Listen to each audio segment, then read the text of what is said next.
Rice TV, सच सबसे आगे। दोस्तों मैं बाज हफीज हूं। फ्रांस ने जिस तरह से स्टैंड लिया था कार्टून मामले में, चार्ली हेब्दो का पक्ष लेते नजर आए थे, वहां के राष्ट्रपति वो इनको इतना भारी पड़ जाएगा उसकी इन्होंने कल्पना भी नहीं की थी। क्या आप जानते हैं पूरे दुनिया भर के कई बड़े देशों ने फ्रांस के प्रोडक्ट्स का बाइकॉट का ऐलान कर दिया। उस बाइकॉट का असर यह पड़ा कि 100 अरब डॉलर की जो अर्थव्यवस्था है उनकी वो दाव पे लग गई और 100 अरब डॉलर का व्यापार दाव पे लग गया, जिसके बाद अब मैक्रोन के जो वहां के राष्ट्रपति हैं उनके सुर भी बदले नजर आ रहे हैं। वो साफ कह रहे हैं कि हम बिल्कुल इसका समर्थन नहीं करते हैं और ये कार्टून बनाना गलत है, हम बिल्कुल इसका समर्थन नहीं करेंगे। लोग गलत तरीके से बता रहे हैं कि हमने इसका समर्थन किया है या हम इसमें शामिल हैं, हम कार्टून मामले में शामिल नहीं हैं। एक तरह से ये कह सकते हैं बहुत से लोगों का, अगर माना जाए कि घुटने पे आके बैठ गए, घुटने पे आके लाके खड़ा कर दिया है बाइकॉट ने। देखिए अर्थव्यवस्था का जग को जब नुकसान पहुंचता है तो कैसे लोग बदलते हैं। एक खबर छपी हिंदी के अखबार में, वो आपके सामने स्क्रीनशॉट दिखा रहा हूं। इस्लाम के खिलाफ टिप्पणी करने के बाद खतरे में फ्रांस की अर्थव्यवस्था, 100 अरब डॉलर दाव पर। कई देशों द्वारा फ्रांसीसी वस्तुओं का किया जा रहा है बहिष्कार, लेकिन हमारी गोदी मीडिया को साफ समझ में नहीं आ रहा है। मैक्रोन का बयान आपको सुनाऊंगा तो आप दंग रह जाएंगे कि सुधीर चौधरी साहब जैसे लोग किस तरह से उल्टी बातें कर रहे हैं। अभी भी इनका कहना है कि फ्रांस से सीखिए धर्मनिरपेक्षता, लेकिन उनको देखिए कि वो कैसे सम्मान में अब आके खड़े हो गए हैं। और गोदी मीडिया भारत की अब अकेली रह जाएगी, क्योंकि असली मीडिया बहुत महत्वपूर्ण है। अब ये गोदी से तो कोई मतलब है नहीं। दुनिया भर के मुस्लिम देश फ्रांस के खिलाफ हो रहे एकजुट। इंडोनेशिया में फ्रांसीसी राजदूत तलब, कहा मैक्रोन के बयान अपमानजनक। और भी कई खबरें हैं इस स्क्रीनशॉट में, आप देख सकते हैं। अब आप कहेंगे बहुत से लोग कि भैया अखबार का नाम क्या है, क्या आपने कहाँ से पढ़ दिया। मैं आपको सुनाता हूँ एनडीटीवी की खबर।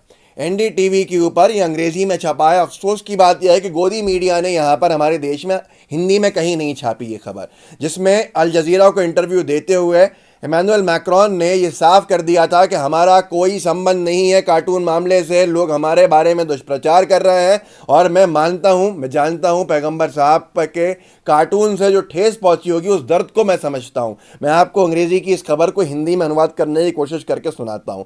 French president slams distortions over profit cartoons. बहुत हंगामा उन्होंने साफ साफ किया कि भैया ये गलत है जो जिस तरह से हमारी छवि को ख़राब किया जा रहा है। आगे उन्होंने इसके अंदर यही बयान दिया था कि कुछ मीडिया का एक बड़ा वर्ग है जो इसको इस तरह से बता रहा है कि जैसे ये कार्टून बनाने वाले के साथ फ्रांस की सरकार और फ्रांस के प्रेसिडेंट शामिल खड़े हैं, वो साथ में खड़े हैं, समर्थन करते हैं। ऐसा बिल्कुल नहीं है। ना सरकार समर्थन करती है कार्टून का, ना ही राष्ट्रपति, मैं खुद समर्थन करता हूं, हम इसके खिलाफ हैं। ऐसे धार्मिक भावनाओं को ठेस नहीं पहुंचानी चाहिए। लेकिन मीडिया का एक वर्ग निरंतर प्रयास कर रहा है गलत तरीके का नरेशन बनाने के अंदर, जिससे कि मांग उठ रही है अंतर्राष्ट्रीय स्तर पर हमारे प्रोडक्ट्स की के बाइकॉट की, बहिष्कार की। फ्रेंच गुड्स को जो बहिष्कार करने की बात है ये बिल्कुल कबूल नहीं किया जा सकता, क्योंकि हमने ना ही तो साथ दिया है चार्ली हेब्दो का, न हम उनके समर्थन में खड़े हैं। हम अभिव्यक्ति की आज़ादी की बात कर रहे थे, लेकिन मैं मानता हूं पैगंबर साहब के कार्टून से जो दुख पहुंचा है, तकलीफ। दैनिक भास्कर ने भी छापा है, कार्टून का समर्थन नहीं करते। एक मीडिया हाउस से बातचीत में फ्रांस के राष्ट्रपति ने कहा कि पूरे मामले को गलत तरीके से समझा जा रहा है। वे मोहम्मद पैगंबर साहब के कार्टून का समर्थन नहीं करते। इस कार्टून के कई लोगों की भावनाओं को ठेस पहुंची है। इसके बाद भी देश में अभिव्यक्ति की आज़ादी की हमने बात करी थी, जिसको मीडिया ने गलत तरीके से दिखाया। लोगों का कहना है कि देखिए जहां बहिष्कार की बात हुई वहां ये घुटनों के ऊपर आ गए।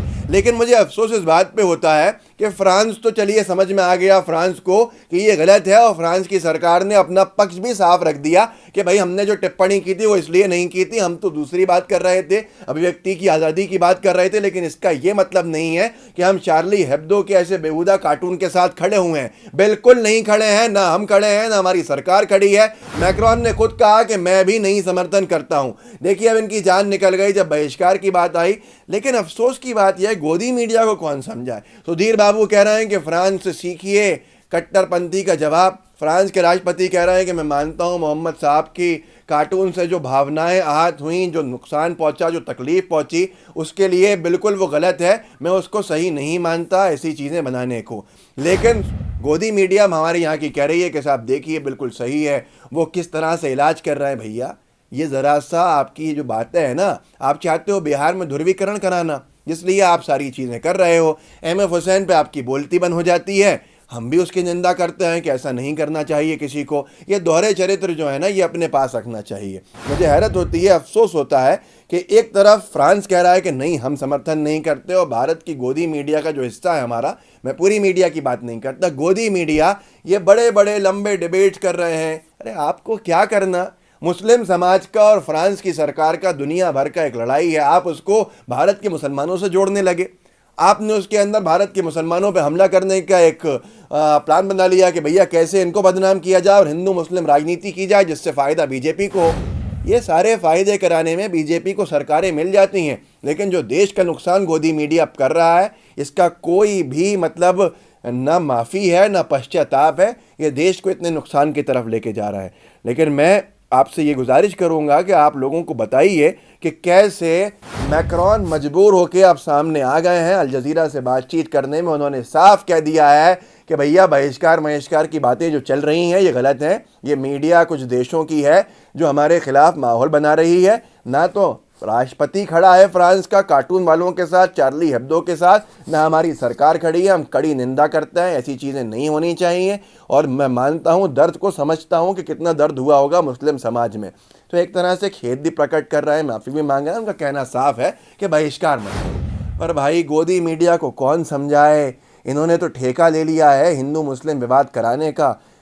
ये करा के रहेंगे। आप लोग इनकी बातों में अगर आते रहेंगे तो ये ऐसे ही मामले खड़े करते रहेंगे। आप सोचिए कि जो विवाद नहीं है उसको बनाया जा रहा है। सुधीर चौधरी भारत का मुसलमान हो, दुनिया का मुसलमान हो, वो क्या कह रहा है कि कार्टून बनाना गलत है। किसी एक ने भी समर्थन नहीं किया उस हत्यारे का, हत्यारे की निंदा की है। मैं भी करता हूँ, हर वीडियो में की है। सुधीर चौधरी अपने डीएनए में कहने लगे कि भारत का मुसलमान, आपको जान के हैरानी होगी कि यह वहाँ के कुछ मुट्ठी भर मुसलमान वह हत्यारे के समर्थन में खड़े हैं, जबकि वो पैगंबर साहब के कार्टून के खिलाफ खड़े थे। ये व्यक्ति कह रहा है लोगों से कि उसके समर्थन में खड़े हैं। कितना झूठ बोलोगे और कितना नुकसान पहुंचाओगे और कितना भारत में हिंदू मुसलमान करके लोगों को बांटोगे। ये देश एकजुट रहा है, हिंदू मुसलमानों को बांटना बंद कर दो। आप बीजेपी को फ़ायदा पहुंचाना इस तरीके से बंद कर दो। तो मैं इतना ही बताना चाह रहा था। आप भी आगे लोगों को बताइए कि कैसे फ्रांस की सरकार अब बैकफुट पे आ चुकी है। विरोध को देख के, दुनिया भर के विरोध को देखकर हमने माना कि वो गलत था, कत्ल गारत होना गलत है, कत्ल करना गलत है, आतंकवादी गतिविधियां गलत हैं, निंदा क्या, उसकी सज़ा कड़ी से कड़ी होनी चाहिए। पर चार्ली हेब्दो ने जो बेहुदा हरकत बार बार की है, अगर उसके विरोध में कोई खड़ा है तो गोदी मीडिया वालों, आपके हाथ जोड़कर विनती है कि उसको दूसरा एंगल देना बंद कर दो। फ्रांस ने साफ कह दिया है कि हम उनके साथ नहीं खड़े हैं, कार्टून के हम भी खिलाफ हैं। उन्होंने कहा हम अभिव्यक्ति की बात कर रहे थे, आज़ादी की बात कर रहे थे, कुछ देशों की मीडिया ने इसको गलत तरीके से चलाया। तो कहीं ना कहीं सुधीर बाबू शायद आप पे भी इशारा है, सुधर जाइए। इस वीडियो को आगे बढ़ाइएगा साथियों, ताकि लोगों को पता चले कि क्या हालत है और कैसे बैकफुट पे फ्रांस आ गया है, पर गोदी मीडिया को समझ में नहीं आ रहा है। और दूसरी चीज़, हमारे लाइव टीवी के बेल आइकन को ज़रूर दबाइएगा। जय हिंद, जय भारत। लाइव टीवी, सच सबसे आगे।